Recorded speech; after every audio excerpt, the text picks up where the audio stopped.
Hello, my dearest channel members. We are back again with another post show. Today we're going to be doing some extra history, and I am really excited about it. First of all, thank you to all of you who are here and have made the choice to support the channel financially for one more month. I really do appreciate it. It means a lot to me. And this is something that I've been wanting to do more of on the post show because I know the people who watch the live stream tend to really like the extra history segment. It's one of the big things that people seem to be looking forward to. I can tell it's one of those things that people don't really tune out during. It's where we tend to get our peak viewership, or at least close to it. So extra history is apparently where it's at. And I decided I wanted to do some of the shorter extra history things on the post show. While we have the 4 to 6 episode things that we do on the live stream, we'll be doing the one-offs or maybe like the two-parters on the post show. And we've already done this once before. We've done a two-parter. And now we're going to be doing another one. I was going to do a poll on this, but then I just decided, no, I like the look of this one. We're doing this. We're doing Kamehameha the Great. And I don't even know if that's how I'm supposed to pronounce it. I'm a fan of Dragon Ball and Dragon Ball Z, Dragon Ball GT, Super, all that stuff. I've watched so much Dragon Ball in my life. It's insane. So I think of Kamehameha. I think of the attack from one of my favorite anime. But I also know that refers to a leader in Hawaiian history, which is really interesting. So what do I know about? I don't really know a whole lot about Hawaiian history. The only thing I know about Kamehameha, I don't even know if I'm saying it correctly. I feel like the emphasis is probably different. I think it might be like Kamehameha, but let's hear what the person here has to say. We'll see if they say it right. My guess is Kamehameha. Where was I going with that? Oh yeah, the one thing I do know is that this Kamehameha, or however you say it, that this one is referring to, the one who is known as the Great, would be the first of a good amount of them. I think there's at least 4 or 5 Kamehameha people, but I don't know if there are any more than that. But there's probably at least 5, I think. But that's about as much as I know. This is a dynasty that has lasted for a little bit. Otherwise, this is going to be very new to me. It's weird. Hawaiian history is something that I haven't dabbled too much in, even though kind of in a weird way, by extension, Hawaiian history is American history. Even the parts that are not so super connected to American history, it's kind of like retroactively become like sort of under the American history umbrella, but it's so culturally distinct that we wouldn't really think of it as such. So it's so interesting thinking about Hawaiian history. I don't even really know how to categorize it. Also, throughout this video, I'm sorry if you hear the dog barking. He's adorable and I can't do anything about it. So now that we're done with the overlong intro, let's learn about Kamehameha. That's the pronunciation I'm going with. Within a single lifetime, the Hawaiian Islands went from a dozen warring territories, cut off from the outside world, to a united kingdom with trade and diplomatic contacts stretching from Canton to St. Petersburg. And it did so under the direction of one man, Kamehameha the Great. Kamehameha. I just wasn't sure, like, where do you put the emphasis? Which syllable do you put it on, you know?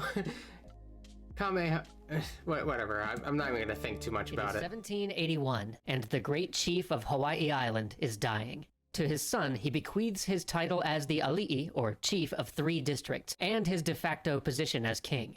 To his nephew, Kamehameha, he leaves a single district and a powerful religious position, the guardianship of the war god.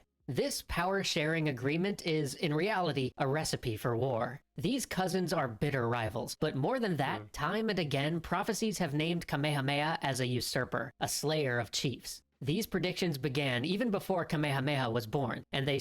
So this is already kind of interesting. So there is a superstitious element here, but there also is a certain degree of like, yeah, that's probably gonna happen. We're talking about this here, so it's very likely something of this sort is going to happen. I don't know if people have explored the psychology of leaders in this way, but I find there is a very common factor among many people who are not supposed to be king or insert important position here. There are people who they're not supposed to be the big guy. There's somebody else who was lined up ahead of them, and somehow they ended up getting to the head of the line by whatever means, like the other person died or whatever. It tends to make a very aggressive leader out of it. And of course, as a theme, it's not entirely perfect. You could find a million different examples, I'm sure, to contradict this, but I've noticed this in many different cases where these people who were never really supposed to be leaders seem to rule super aggressively, like every day could be their last as leader because they know they're not supposed to be it. Maybe that's like too much psychoanalysis there. You can't really verify that, how they feel or whatever, but I always found that to be kind of an interesting thing I see from people who weren't supposed to be in charge. Like, so alarmed the previous king that upon his birth, Kamehameha's mother had sent him to be raised in secret. The boy would only return to court at the age of 5, when the king pledged his safety. Many Ali'i would later lament this decision, because as he grew it became clear that Kamehameha was indeed a person of great mana, or spiritual life force. Mana was the bedrock of Hawaiian culture. A man of great mana was both physically and spiritually adept, a person of great power and personal charisma. He was a formidable warrior and natural leader, but also intelligent and wise. Crucially, a warrior could also increase his mana by defeating and sacrificing his enemies, gaining their spiritual power. And Kamehameha's mana was legendary. No wonder, like, there's anime have lifted from this. This feels like it's straight out of an anime, or at least out of a video game, in the way that they think about like gaining points spiritually. That is so interesting. I don't even really know what to make of that. It's so very different. I guess in a lot of ways Hawaii is the most interesting of the United States to me, though it's one that I've not taken the time to explore. It is the one you will certainly find one of the most unique experiences exploring, because it is so unique amongst the states it would be grouped with. He was a formidable warrior. Nothing's like Hawaii. Tall and skilled in the Hawaiian arts of war. He was also deeply intellectual, with a voracious appetite for knowledge and an unshakable faith in both the gods and himself. Even his chosen name, Kamehameha, the Lonely One, simultaneously described his quiet, brooding manner and declared that he was a man without peer. But the former king's division of power was shocking. By making Kamehameha the war god's guardian, the dying king had effectively split his dominion between two men of unequal rank, bypassing his youngest son entirely. The infuriated prince decided that the proper response was murdering some of Kamehameha's men, and in a symbolic riposte, Kamehameha conducted a religious ritual prohibited to any but the king. It was on. Ali'i flocked to Kamehameha, and 5 months after inheriting his father's kingdom, the older son was dead on the battlefield, throat slit with a shark-toothed dagger. Kamehameha's cousin and his uncle escaped and consolidated their forces, vowing to kill the usurper. Kamehameha, now in possession of Hawaii's northwestern side, declared himself king of the island and married his dead rival's daughter to legitimize the title. Oh, dude. He entered a grinding conflict with the dead king's relatives, and he lost battle after battle after battle. Other chiefs might have taken this as a loss of prestige or begun to doubt the prophecies, but to Kamehameha, it was a scientific problem. Each time he lost, he withdrew to retrain and refine his armies. During this period, he developed tactics that would serve him well in the conquests to come, like creating a corps of shock troops that would attack without warning, So before he gets... Sorry, changing the volume when I wanted to go back a little bit. I wanted to start that part from the beginning. It seems like it's very fast-paced. And there can be good reasons for that. I don't know how well recorded Hawaiian history it is. Depending on how this went and depending on how much material is available on the specifics of these battles or how deeply they've been studied in scholarship and all that, it could be a greater challenge to go into greater detail because it may have you may not have as much material to work with. But I believe Kamehameha is a very well-known figure, so he would have, I'd assume if the material is there, he would have been studied to death. So I don't know if this is short by design and that they just felt like, okay, we could effectively tell this story in 2 episodes, or if it's short because it's just based on the amount of material they had. 2 episodes was like something reasonable they could expect to make. I don't know. I feel like I just said the same thing twice, but I'm trying to communicate different ideas, you know? Is it for lack of information or is it just the amount of time that felt right? There we go. Period, he developed tactics that would serve him well in the conquests to come, like creating a corps of shock troops that would attack without warning, disordering the enemy before the main force of infantry hit home. Still, even if this were enough to win Hawaii bit by bit, it would not be enough to defeat the rival kings of Maui, Oahu, and Kauai. And he needed to defeat them. Kamehameha was not merely power-hungry, he also had enough foresight to see that his people were in trouble. Only a few years after Captain Cook had first landed in the islands, European diseases were already ravaging the Hawaiian population, and Kamehameha knew that more foreigners were on the way. The king was not opposed to foreign visitors, in fact he welcomed them, but he also knew that they brought danger. To resist them, the islands must be united. Years passed as Kamehameha tried to find a breakthrough in the conflict, drilling again and again and again. 8 years later, the American trading ship Eleonora anchored at the village of Olowalu and rang its bell for trade. It was a relief. Days before, men from Olowalu had killed one of the Eleonora's... So wait, this is... what was the year it said? Drilling again and again and again. 8 years... 1790, and an American trade ship is over there. That kind of blows my mind, because the Americans did not have the strongest, like, naval presence. They wouldn't have been able to protect their ships going out that far. And how far they would have had, like, they hadn't fully gone across the continent yet. So getting to Hawaii, that must have been insane in 1790. That's kind of crazy to me, like, when this is occurring. Like, the fact that an American trade ship is even involved in this. Like, I wouldn't be surprised, like, to hear it's, like, a British trade ship. Absolutely, that's totally. But an American trade ship just feels like it goes against everything I understand about American maritime norms. I don't know. But apparently they managed it.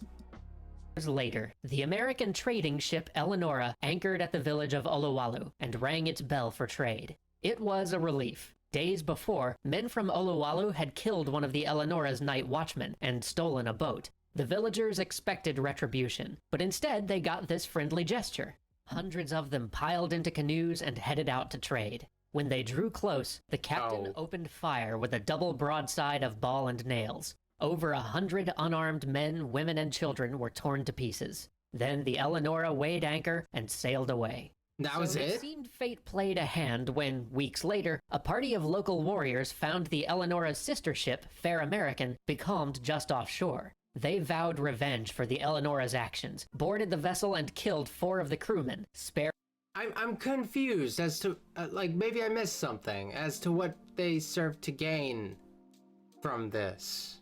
Like why did the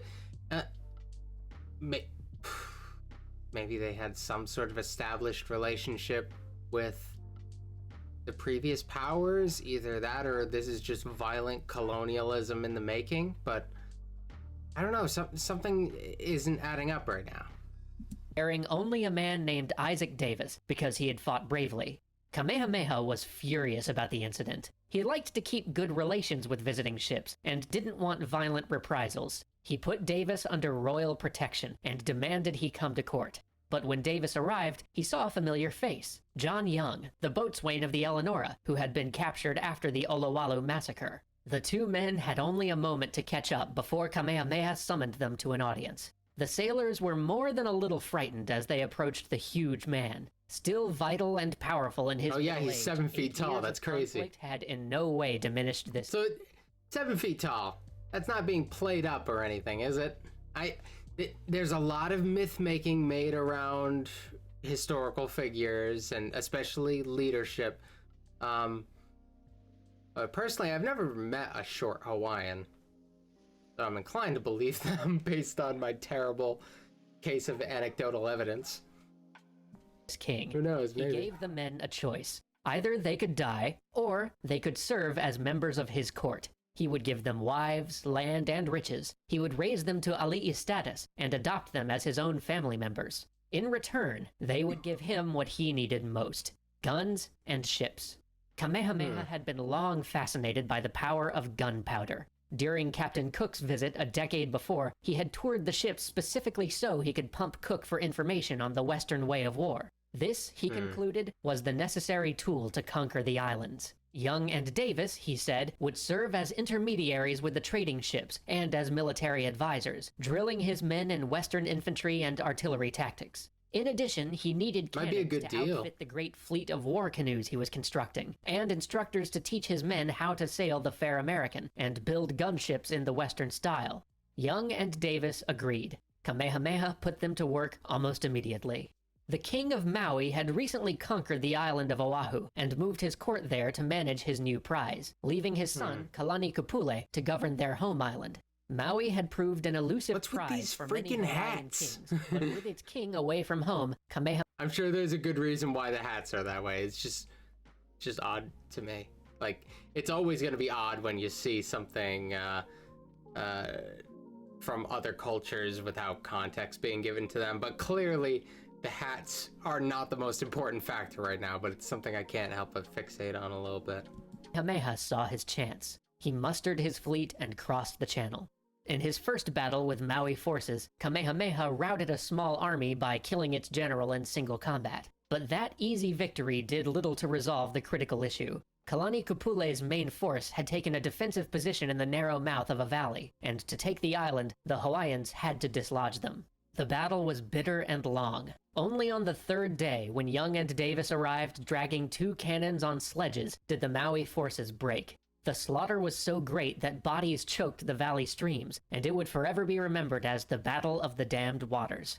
Kalani Kupule fled across the mountains, his scattered warriors trickling after him. But it was a hollow victory. Kamehameha knew that the fierce old king of Maui himself would soon return to challenge his now depleted army. And to make matters more difficult, word came that in his absence, his cousin, his old enemy, had risen in rebellion to challenge his home territories on Hawaii. Shoot. His plans to conquer Maui would have to... So, Kamehameha, it feels weird saying it without, like, putting the emphasis on differently than I would when talking about Dragon Ball Z, but whatever. So, his forces would be considered the Hawaiians, and the other side would be considered something else. Like, they would have thought of themselves as separate people, I guess. If I'm understanding this correctly. I guess I should try to understand it in that context and understand this as different people fighting one another. Because there's often an issue that comes with a lot of Native American tribes that get unnecessarily and kind of unthoughtfully grouped together as if they have a lot in common, when in a lot of cases They are totally distinct cultures. So I can't just use the broad term Hawaiian to describe everybody, I guess. I would have to use it like to describe just specifically the people who would define themselves as Hawaiians. Possibly. I don't know. I'm gonna have to learn more about how this works, but this is just my train of thought where we are now. We've got a whole nother episode after this, so I don't know if that's gonna be enough, though. I might have to find some other material on Hawaii, because this is already a little bit confusing, but interesting. Wait. He withdrew to Interessant. Hawaii, vowing to put an end to his rebel cousin. After all, he had recently finished work on a massive new temple to the war god, and there could be no more powerful way to christen it than with the sacrifice of his oldest foe. The East Hawaii campaign was bloody. Kamehameha's army fell into an ambush, triggering a series of battles that saw the rebels driven south, but Kamehameha's forces badly damaged. In the end, both withdrew. Kamehameha home, the rebels across the lava fields near the caldera of a volcano. And that is when the gods made their choice. The volcano erupted, enveloping the rebel army with clouds of hot ash and poison gas.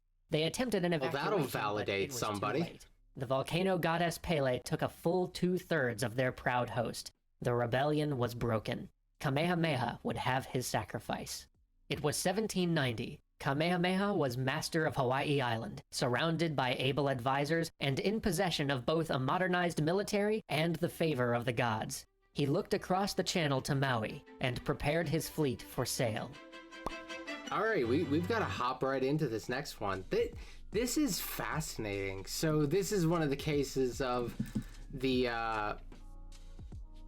I guess one of the better comparisons I can have is with different Native American groups that often were fighting among one another, fighting between each other, like, just because they come from the same continent originally doesn't mean that they consider themselves to be the same. Different Native American tribes were fighting with each other before Europeans came along and shook up the power structure. So a lot of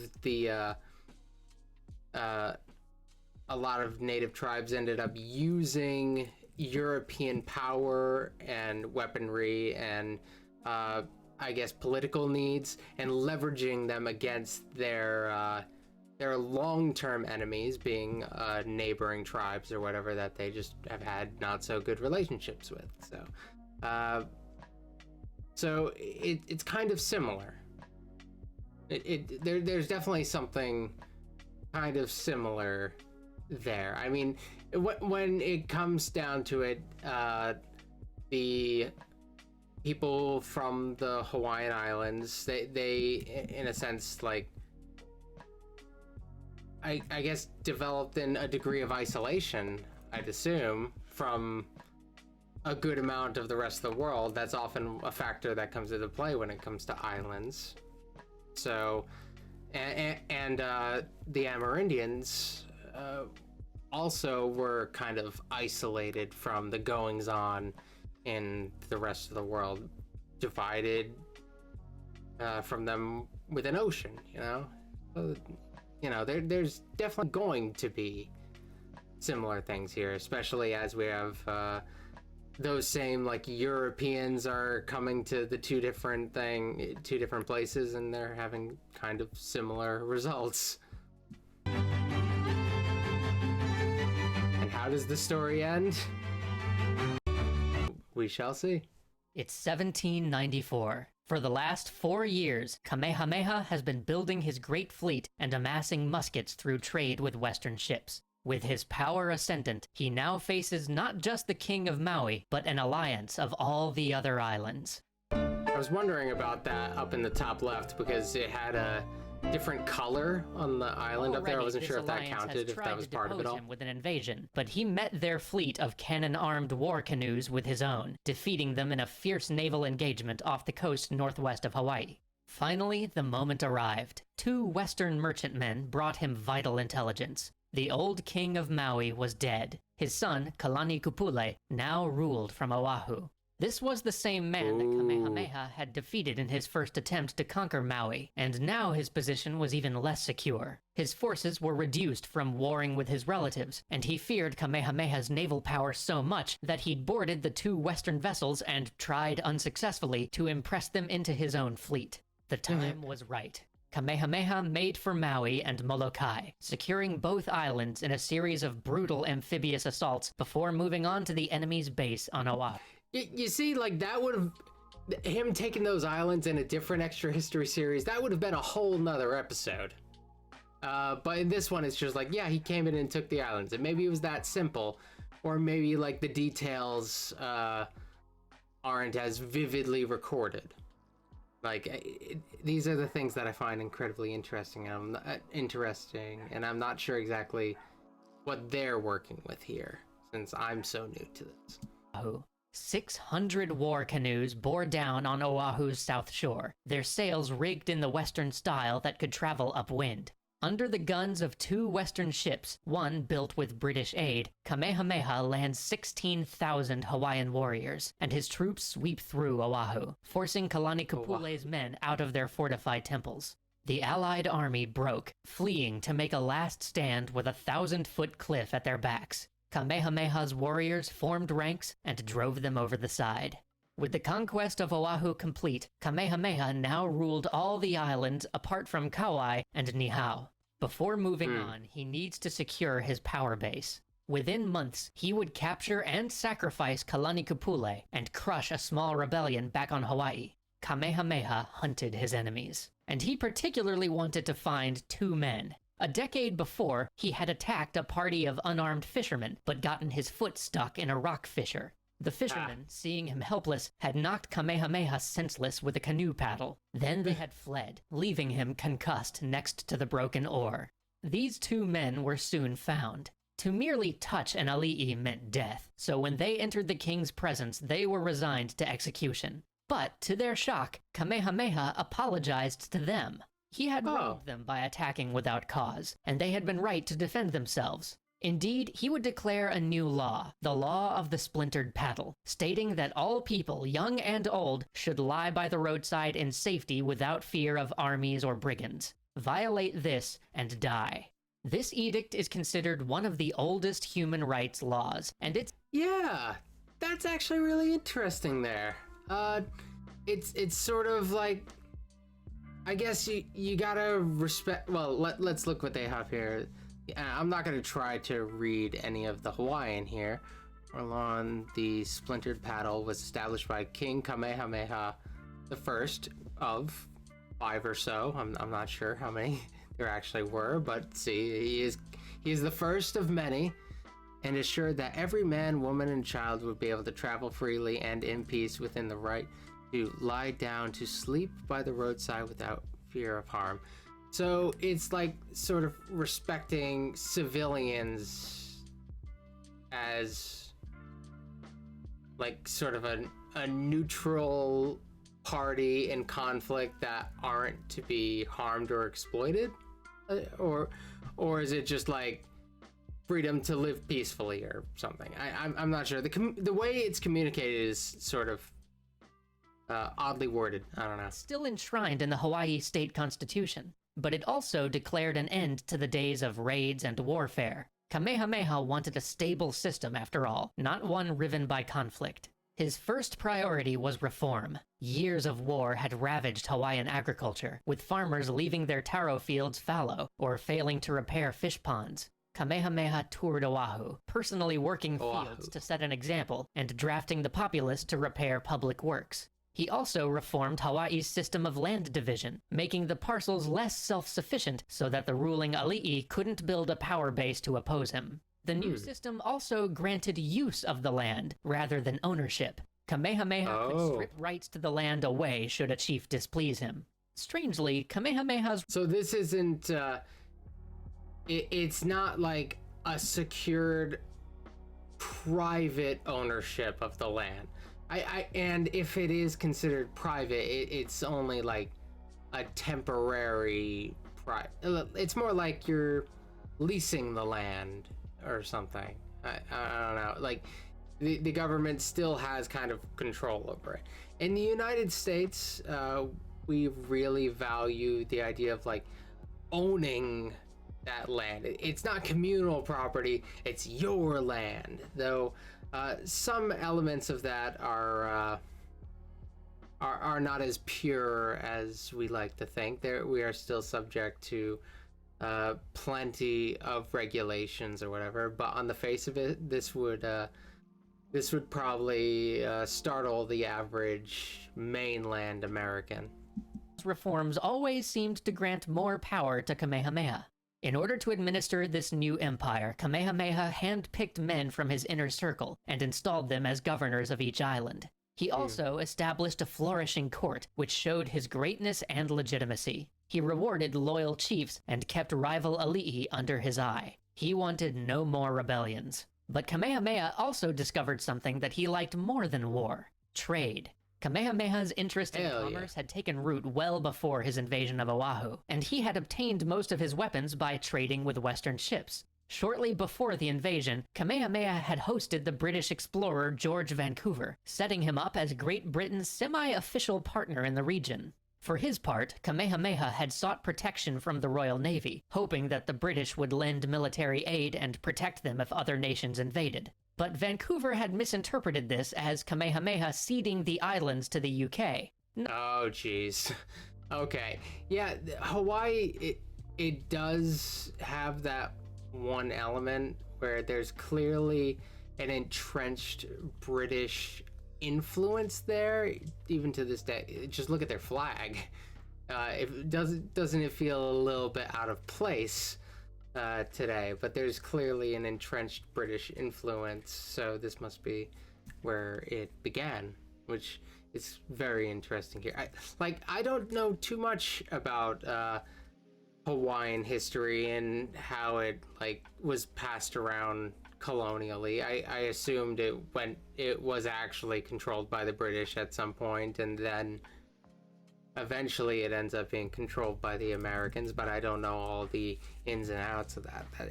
It seems a little difficult to follow.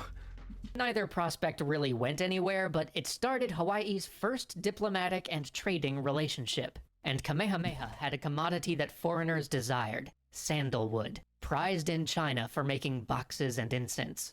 Since Hawaii had become a stop on the China route, selling sandalwood made desired. Diplomatic and trading prized in China for making boxes and incense. Okay, so this is coming from Americans coming from the West Coast. Wait, what year are we in now? We're really traveling from the... Okay, this is kind of messy. I'm not an expert in trade or anything like that. This is a little confusing though. So they're coming from the West Coast and stopping there on their way to China. Okay, I follow that. That's not how I expected them to be doing it during this time, because I thought we were still in the 1790s. Hawaii had become a stop on the China route. Selling sandalwood made sense. Trade boomed, to the point that Kamehameha had to place a kapu, or sacred prohibition, on young sandalwood trees to make sure that wood poachers didn't drive them extinct. Sandalwood made Hawaii a major trade center. Traffic at Honolulu Harbor exploded. Once just a moderately sized village, the burgeoning town of Honolulu soon had 200 houses and a thriving dockyard. Hawaiian authorities collected docking and harbor pilot fees and encouraged locals to start warehouses and repair facilities to serve the Western ships. Kamehameha specifically courted these Western traders. He met ship captains while dressed in Western clothes and became the first Hawaiian to ride a horse. But this contact with Europe also planted in his head Western ideas about monarchy. Kamehameha particularly admired King George III and exchanged letters and gifts with his government. This contact with Britain would create an enduring legacy. Future Hawaiian monarchs would attend parties with Queen Victoria. But this westernization would also separate them from both their traditions and the Hawaiian populace. Yet, as Kamehameha... He's one of those guys who just embraced a degree of Western culture. I mean, it's convenient for him, being in the position that he's in, to embrace Western culture. I don't know how the ordinary Hawaiian is going to feel about that. It seems like What's he doing? He's palling around with those the British. I hope he doesn't forget where he came from. Sort of look that he's getting. Accepted Western ways, he never touched the Hawaiian religion, believing that it held society together. The kapu system, which designated places, people, and things sacred to varying levels of degree, not only told each person their place in the world, but told people where to fish and when, and the proper time to rotate crops. It was repressive, but it kept balance. But outside forces were taking a toll on native life. Farmers abandoned their taro and cut sandalwood. Ali'i exploited the commoners in search of profit. Worst of all, Western diseases sent the population into free fall. Measles swept through Kamehameha's army, aborting his second attempt to invade Kauai. Yeah. He himself was laid low with it's disease. a trade. It's a trade hub, so yeah, that's one of the greater risks that he's gonna have, like disease. With so many foreigners coming through, it's only going to put his people further at risk. Struggled to recover. He felt the weight of mortality and worried that his great unification would never come to pass. Yet the king of Kauai saw which way the winds were blowing. In 1810, 15 years after Kamehameha took Oahu, the two kings met on a neutral ship to finalize a diplomatic arrangement. The king of Kauai would declare himself a vassal of Kamehameha, and thereby keep all his rights and privileges. Kamehameha was now the first undisputed ruler of the Kingdom of Hawaii, I mean, a that burgeoning works. maritime state at the heart of the Pacific. But soon, the kingdom faced its first diplomatic crisis. Its two largest trading partners, Britain and the United States, were at war. There was a real possibility of Hawaiian ports becoming a war zone. Worse still, Kamehameha was about to launch Hawaii's first trade expedition to China, and he was afraid that his ship might be mistakenly attacked. Hawaii needed a flag, something identifiable that declared the island's neutral territory and a friend to all. It had a British Union Jack in one corner and stripes like the US flags, one for each island. The colors would be red, white, and blue to mirror the flags of British, American, French, and Russian ships that docked in Honolulu Harbor. Okay, I see you. I see what you're doing here. So, on the face of it, I kind of hated the idea of the Hawaiian flag because it seems like it leans so heavily into colonialism and so heavily into, well, I guess not heavily enough on such identifiable Hawaiian symbolism that they just have an abundance of that could make for a very good flag. But however, placing it in the context of the War of 1812, that's actually extremely interesting, and it takes us back to sort of the old idea of flags, where today we worship, well, in the United States more than most places, we kind of worship flags as like these like pseudo-religious symbols of the state, like don't disrespect the flag, it represents all the blah blah blah. But like the old idea of flags were more pragmatic, and this is like the perfect example of a pragmatic flag. This served a purpose. Every bit of this like serves a very practical purpose. So I guess I'm walking away with from this with more appreciation for it, but also it's a product of his time, and if they changed this flag tomorrow, I'd probably still be kind of happy with it. Despite the overthrow of the kingdom, that same flag flies over Hawaii to this day. However, opening Hawaii to foreigners meant opening it to foreign interests, and soon the kingdom experienced its first brush with colonial occupation.